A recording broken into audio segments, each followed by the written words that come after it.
and welcome back to Back in the 90s, a Bojack Horseman recap series. If you're new here, hello, my name is Joe without the E, and this series is dedicated to going through each episode of Bojack Horseman. We discuss plot holes, notable quotes, Easter eggs, and basically anything I can think about. Today we're discussing Season 1, Episode 4, Zoe's and Zelda's, so let's get into it. The top of the episode starts with what I'm pretty sure is the exact opening jingle for Seinfeld, and we are outside a comedy club called The Laugh Shack, which is, I'm assuming, a reference to the famous comedy club Laugh Factory. So Bojack is absolutely bombing his set. You get that? Long face? Horses have long faces. I am a horse. My face is long. You get it, right? Oh my lord, it's almost painful to watch. It's like when you were in high school and you had to see a kid do a speech and you can just tell they were having panic attacks about the speech like all week. He then gets heckled by a stranger in the crowd. This up and the only thing we're gonna get is our money back.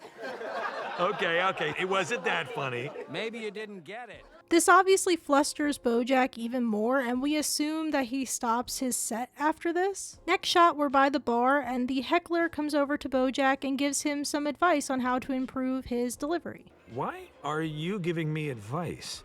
Look, I've been doing stand-up for a year now, and it's the responsibility of big shots like me to always be looking out for the little guy. Let me buy you a drink. Oh, I don't drink. Bojack Horseman. Herb Kazaz. The way Herb is introduced is so perfect. He, similar to Bojack now, is a bit of a comedy snob. He's kind, but he's very straightforward and he seems like a cool dude. Also, I didn't want to include this before I got to talk about Herb's character introduction, but... Hey, let me buy you a drink. Get cancer, jerkwad. First off, what a wild thing to say to somebody for simply heckling you. Seems like an overreaction. But do you think after the last episode when Sarah Lynn told him about Herb, do you think he just replayed this over and over again in his head? Because I know my anxious ass would. We come out of the flashback to see Bojack drinking scotch in his bathrobe at what looks to be morning time. Very healthy, very good. Oh, God. God damn it, Todd. Clean up your shit. What am I supposed to do, okay? You don't give me any closet space. Not my problem. A better man than you once said, and I quote, "It's the responsibility of little guys like you to be looking out for big shots like me." Super yuck of Bojack that he's manipulating his estranged friend's memory in a way that Herb definitely wouldn't approve of to make his current friend Todd feel like shit. Also, not to side with Bojack, but Todd could have found a better place, right? Like, I can get messy sometimes, but at least put your stuff on a chair. A clothing chair. Every messy little gremlin needs one, and I feel like Todd is very gremlin energy. After the theme song, we open to a scene at the roast of Gloria Steinem, and this has nothing to do with the show, but real quick, celebrity roasts. How are the people picked? Is it like a bunch of celebrities vote who they can't stand and they want to rip apart? Like, I don't understand how they're picked. You guys want to be sick to your stomach? Go look up the roast of Bob Saget. And it's very clear that Horsing Around is like a parody of Full House. And I know that the creators have said that nobody in the main cast is based off anybody, but come on. Definitely inspired by it at the very least. And I know some people will try to defend him and say that the only creepy thing we know for a fact that he did was grope that doll on set. Yeah, a doll that resembled a human baby, that he said, and I quote, he couldn't help but grope it and do sexual things to it. Like, what? And even if he did that as a joke, who would find that funny? Who would find being a pedophile funny if not pedophiles? Like, I think that's the only demographic who this joke would even work for. Like, what? Anyway, Bojack walks over to a table with Diane, Mr. Peanut Butter, Princess Carolyn, and Todd, and a character that we don't know yet. Mr. Peanut Butter asks to, quote, settle a bet, and if Bojack is a Zoe or a Zelda. I don't know what that means. Well, I was talking to Wayne. Who's Wayne? I'm Wayne. Wayne's writing an article about me for BuzzFeed. A book about you. Wayne's writing an article about me. We're the same. How could you think that that's the same? My book will be in libraries for hundreds of years. Your BuzzFeed article will be crammed between an animated gif of a cat falling asleep and a list of fun facts about Legally Blonde. I love how Bojack says blonde here when he's like blonde. I find it very funny. I also like how angry he is because it's kind of justified. A website article and a book are two totally different things on two totally different levels. Also in this scene, we find out that Wayne is Diane's ex-boyfriend. I didn't include it because it didn't seem that important. I figured I'd just tell you.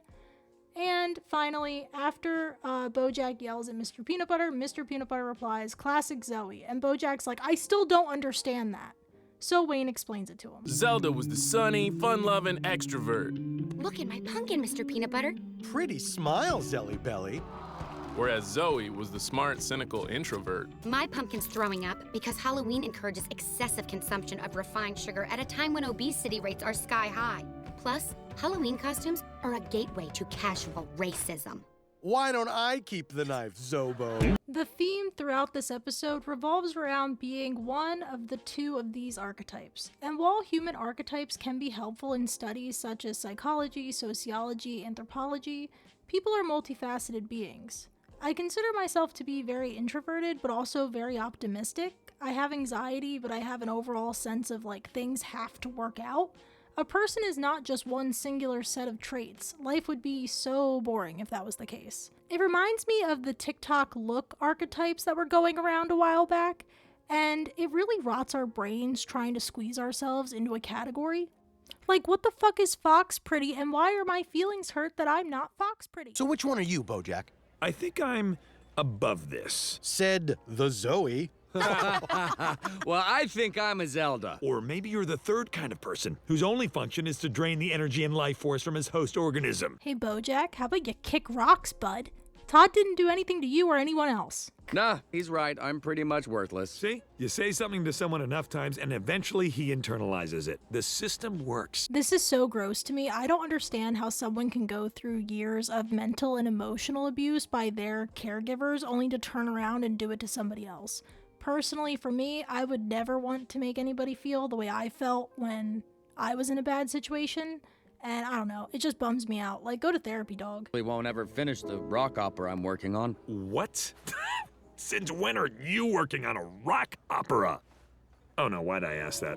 I call it Newtopia Rising, Book 1, The Search for a New Utopia. So Todd performs his rock opera for everyone, and when he's finished, he's really looking for a compliment or at least constructive criticism from Bojack. And Bojack says, That was, and I don't say this lightly, worse than 100 September 11ths. "I'm pissed that no one stepped in here and defended Todd, but I guess none of their relationships are really developed at this point. But I do like that everyone looks upset and pissed at Bojack. Like, poor Todd. Justice for Todd, gang. Where you at?" Next day, Bojack is telling Diane some long story that really has nothing to do with his life. It's just a story to make him sound smart and cool. And we get such a boomer-ass line from Bojack in this clip. Had unique access to all aspects of American culture, especially blues music and its unruly nephew, rock and roll. Diane tells Bojack politely to stop his pointless story and to tell her about Todd. 5 years ago, he found his way into one of my house parties and never left. And you've never asked him anything about himself? I've asked him to get a job. I've asked him to move out. Diane suggests to Bojack that if he encourages Todd and is nicer to Todd, maybe Todd would put more effort into bettering himself. I mean, didn't you have anyone who helped you when you were just starting out? Actually, no. If you notice, when Bojack denies that he had anyone helping him when he first started out, you can actually see the picture of him and Herb directly behind him. And I wanted to say it's interesting how we were introduced to Herb at the top of the episode, and we would assume, given how previous episodes were structured, that we would meet him in this episode. For example, last episode we met Sarah Lynn in the flashback, and then we met her in present day in that episode. However, this episode is focused on Todd, Bojack's new friend, a friend he hasn't destroyed his relationship with. Yet. I think it was smart to build up Herb and the reveal of their falling out. It makes the audience really feel like it was something pretty serious. So Diane says to Bojack, "Look, I know helping people isn't your thing," and Bojack gets very offended and he's like, "I let Todd stay here rent-free. I'm his own personal Mother Teresa." First off, that boy pays rent and emotional battery. And 2, you're a narcissist, Bojack. So Diane then asks him, But do you let him stay here because you're kind or just because you're terrified of being alone? I would love to be alone. That is all I want. If that were really true, I don't think you'd be clipping Todd's wings all the time. Diane really spent maybe a week or 2 with this man and has already figured him out? For someone like Bojack, that must be horrifying and relieving. He spends so much of his time and effort trying to put on a fake, put together, but still somehow unhinged facade, and for a woman he's known for such a short time to see right through him, that's probably unnerving. But I love how my girl used reverse psychology on him, being like, well, if you really want to be alone, help Todd. Good move, Diane. You're so great. So Bojack calls Todd in and is like, I'm gonna help you with your rock opera. And Todd has a hilarious response to Bojack's sudden kindness. I don't understand. Oh my god, are you dying? Bojack goes on to say how he just wants to help Todd because he sees his potential, and Todd is like, oh my god, I'm so excited. But wait a minute, is this gonna be like... That time you promised to take me ice skating. I got really excited about the ice skating, but then instead of ice skating, you left me at home so you could go to the strip club, and then you took the strippers ice skating? No. Then hooray! Next scene, Bojack and Todd are digging into the rock opera. Bojack is absolutely ripping it to shreds until Diane clears her throat, and then he softens up a little. Todd says that he'll, quote, work on it. Okay, so I was jump scared by this next scene of Bojack and PC getting horizontal. Did I miss something? When did they start messing around again? I know they had that slip in the pilot, but there's been no indication that they were even like flirting again or anything. There is a storyline later where we'll get into the PC Bojack dynamic, but key takeaway here is Bojack's a selfish lover, which I don't think surprises any of us. I love how Todd just moseys right on in. Like, damn dude, you didn't even knock? Also, Todd is talking about his rock opera, and Bojack is like, I have no idea what you're talking about, but this sounds stupid. And Todd's like, okay, I hear you. I'll work on it, bye. The next morning, Todd performs for Bojack. None of your notes have been notes. I feel like you're not even listening. Yeah, well, you know what? Maybe I would listen if the Turbidians had some reason to enter the Cave of Swollen Dreams that didn't break the pact they made in Act 1 with Queen Darnisa. Unless... they were working for Queen Darnisa, who gave them a potion that would counteract the effects of the elixir of failed remembrance so they could bring the secret knowledge from the cave back to her and then establish Newtopia as a vassal state to the Craterman Kingdom! Well, don't just sit there! Get this down!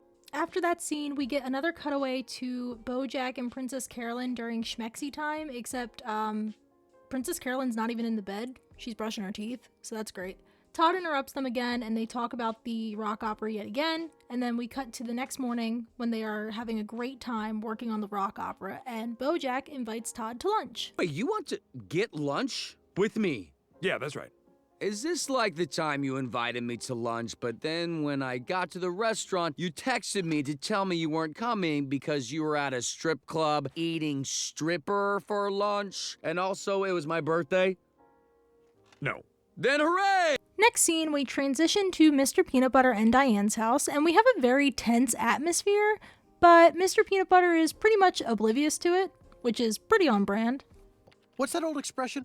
Fool me once, shame on me, but fool me twice, fiddle-dee-dee. I do believe that is the expression. So, how long have you been dating Mr. Peanut Butter? Is it serious? I'm only asking for the article. Subtle, Wayne. Real subtle. Diane does not entertain this question at all. She kind of just responds with like, how long does it take to write a BuzzFeed article? And then Mr. Peanut Butter comes in the room really excited. He had just gotten off the phone and he tells Diane that it's tacos as big as your head day. And Diane's like, okay, that's great, but we already have plans to go see an art show. You know I love Diane Arbus. I see what's happening here. Her name is Diane, and your name is Diane. That's not what's happening. I've actually been meaning to go myself. Oh man, you guys are perfect for each other. Why did you ever break up? Mr. Peanut Butter is such a hard character to read because sometimes I'm like, does he know what he's saying or does he just blurt stuff out? Let's go ride in the car. When we get to the diner, we have a quick scene of a cow waitress delivering a steak to a customer and she's clearly pissed off. And we'll get more into the food system in the Bojack universe in season 2 because there's an episode that really like touches on it. But if you think about the food system a little too long, it gets uncomfortable. Like, yikes. Bojack and Todd are bonding and chit-chatting, and behind Bojack, we can see a billboard that is for, I'm assuming, a phone schmex company, as there is a woman fish dressed very provocatively and she has a phone up to her ear. Todd explains to Bojack that his life started going downhill when he got addicted to a certain video game. And in the flashback, we actually see a glimpse of Todd's ex-girlfriend that we meet a little bit later in the show. And while Todd is telling Bojack this story, Bojack seems supportive. Kind, even. For Bojack. That's when I first realized, I'm a total screw-up. You're not a screw-up anymore, Todd. You're about to have a hit rock opera on your hands. Todd tells Bojack that Princess Carolyn got Virgil Van Cleef to our next rehearsal. Who in the what van? Virgil Van Cleef is the biggest name in rock opera. Bojack then gets interrupted by a phone call. Gotta take this. Hello? Hello? Bojack Horseman? We have some very delicate pictures. You might have an interest in not getting into the wrong hands. I am very happy with my current long-distance provider. Thank you. What? Now, if you'll excuse me, I'm having lunch with my friend. I love how Bojack either wasn't listening or just straight up ignores them. Next scene, we are back at Bojack's house, and Bojack is telling everyone to be on their best behavior for Todd's playthrough.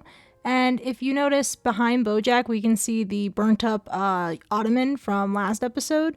We also see that Diane and Mr. Peanut Butter are both wearing matching burritos as big as your head shirts, which I think is so cute. And laugh at all the jokes, even if they're not funny. But also be careful because a lot of things you might think are jokes are not jokes. So, you know, look out. That was not a joke. That was not a real laugh. Mr. Peanut Butter says to Bojack that he hopes that Bojack doesn't mind that he brought Wayne along. And Bojack, hilariously, because they have already interacted, says, "Who's Wayne?" I'm Wayne. I just wanted to make sure he had everything he needs for the big BuzzFeed cover story. BuzzFeed is a website. There is no cover. Tomato, tomato. It's tomato, tomato. You say tomato, tomato. I say tomato, tomato. Bojack being so easy to tick off is very funny. I will give him that. Diane, I got you something. Oh, plane tickets? Yep, to San Francisco. That's where the Arbus exhibit is heading next. Oh my god. Thanks, Mr. Peanut Butter. This scene makes me melt. Like, Mr. Peanut Butter definitely shouldn't have canceled on their original plans, but this is such a sweet gesture. For the obscenely wealthy. Gentlemen, dazzle me. Very rough. It's a vomit pass at what might become a rock opera. Todd is neither a singer nor a trained musician. In fact, he never even graduated high school. He told me in confidence. Bojack, my guy, shut up. Keep all that in mind as you give it up for Todd. Hilarious how Todd was just standing in the closet waiting for Bojack to open the door. So Todd performs.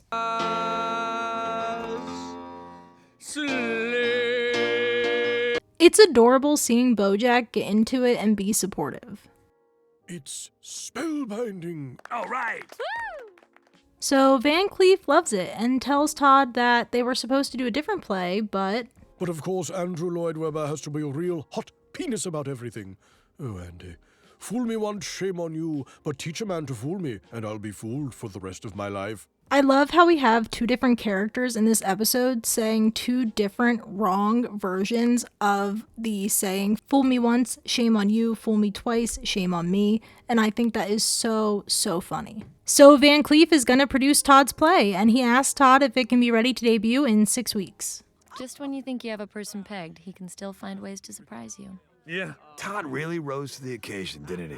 I was talking about you. Nah, well, it's nothing. Maybe the Zoe has a little Zelda in him after all. I just want to point out how bashful and flattered Bojack is from Diane's praise. He already cares so much what she thinks of him. If this thing's a hit, I could finally move out. Oh, you're gonna move out. Good, that's great. That's great and good. So good, so great. Just great and also good. Mm-hmm. And cue downward spiral fueled by abandonment issues. Right on schedule. Now that is so wrong. The marquee says Virgil Van Cleef presents Bojack Horseman, presents Newtopia Rising, Book 1, The Search for a New Utopia. A Todd joint. Y'all couldn't even include his last name. Y'all had to say joint when he wrote the whole thing. Todd, baby, you are being used. So Todd is chatting with the musical Moose Man about the investor showcase, and we get a really quick scene of a beaver set worker being used as a saw. Todd is ready for this. Todd's not ready, or you're not ready. Don't make this about me. I've seen what happens when baby birds get pushed out of the nest too soon. It's not your fault. I thought he was ready. He seemed ready. It's not your fault. That's a dark-ass joke. I love it. In these heady times, what Todd needs is an agent. Ha! Ha! I just need you to deliver that third act showstopper, and then we'll be fully financed. Todd can do it! Todd can do anything! PC is the ultimate opportunist. Can I get your autograph? Yeah. And another autograph, an initial here, here, here, and here. Right here? And the last 4 digits of your social. Okay. Todd goes up to Bojack very excited, and he starts talking about the showstopper number that Virgil wants him to add to the show, and Bojack says they can work on it when they get home, but first they should stop and get snacks and Red Bull. I do get snacky. That is one of my favorite casual lines to quote. Next scene, we are in this universe's 7-Eleven. While Bojack is checking out, a woman asks Todd to hand her a DVD out of the 10-cent bin. And when Todd does, he sees the latest version of the video game that he was obsessed with back in high school, Decapathon. But like, have you guys ever seen DVDs or movies in 7-Eleven? Because I haven't. Well, anyway, Todd buys the video game, and who wouldn't? 10 cents is a steal. Back at Bojack's house, Todd is clearly struggling to concentrate because he wants to play the game. Know that if you play that game tonight, you'll never leave this couch. No, you're right, of course. Thank you. Good night. Immediately after Bojack goes to bed, Todd starts playing the game. Wake up! It's the morning! Love the rooster just yelling on his morning jog. Self together, man. Why did the water have to come out of your mouth? Van Cleef is in the middle of apologizing to the investors when Bojack and Todd bust in. He looks like he was up all night playing some sort of videographic game. And a little room to roam. So Todd totally bombs it, and Van Cleef calls off the show. Todd may not be ready for the high-flying world of rock opera or the larger world outside of my living room couch. But you know what? He's a good friend. You're gonna die alone and unloved, you pompous, affected asshole. Mon Dieu! Never have I ever! Hey, maybe don't burn the bridge. I could still beg for a second chance. Shut your mouth, Todd, and you shut yours, Van Cleef, or I will bucket shut. Suck a dick, dumb shits. We're gonna talk about why Bojack was so ruthless with his little speech at the end of the episode, but I just wanted to point out, at last episode we saw Sarah Lynn copy Bojack's catchphrase of "Take it sleazy, everybody," and now Bojack is the first one to copy Sarah Lynn's new catchphrase. Back at Bojack's, Todd is beating himself up. I actually convinced myself I was more than just a worthless screw-up. Fool me once, fool me twice, fool me chicken soup with rice. I think out of all the iterations of this saying this episode, Todd's is my favorite. Bojack is being super condescending to Todd. The reason they don't call it the rock opera fun, they call it the rock opera business. Todd says he's gonna throw out his keyboard, and Bojack says, no, why don't you put it in this closet?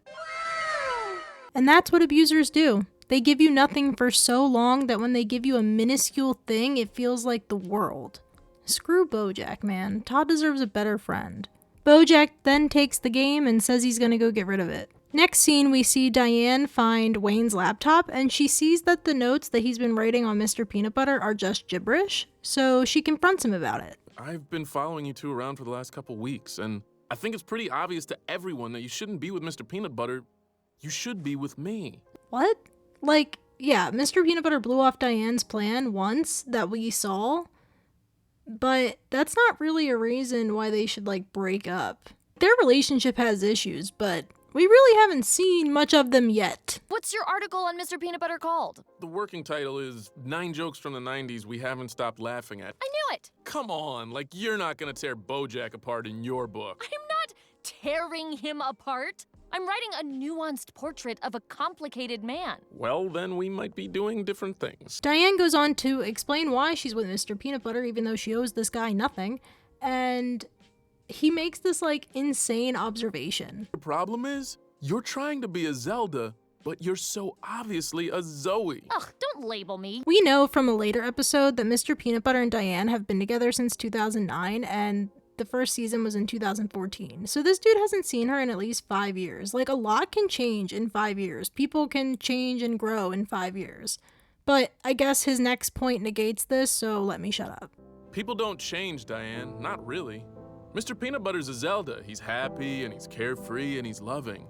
But you and me, we're Zoes. I don't agree with this take, and I feel like a lot of people don't. I don't even think the show agrees with this. I think it takes a lot for people to change. And I think some people will obviously refuse that change. But most people change all the time, in big and small ways. Also, People's personalities don't have to match in order to be in a relationship. So, pretty dumb take from a supposedly smart guy, Wayne. At the end of that scene, we see Bojack walk into Beast Buy.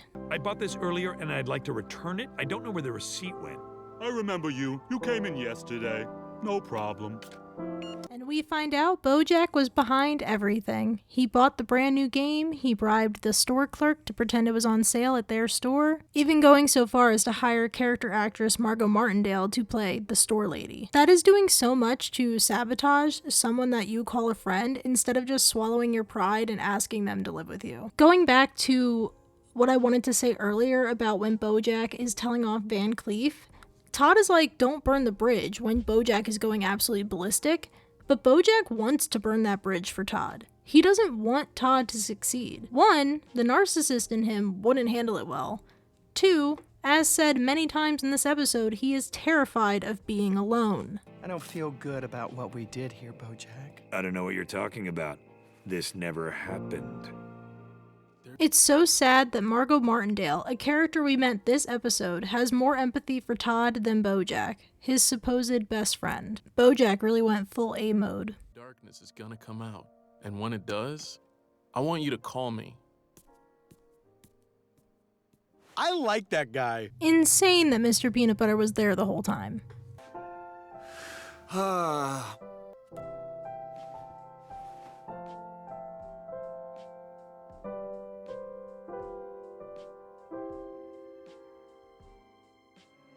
What an episode.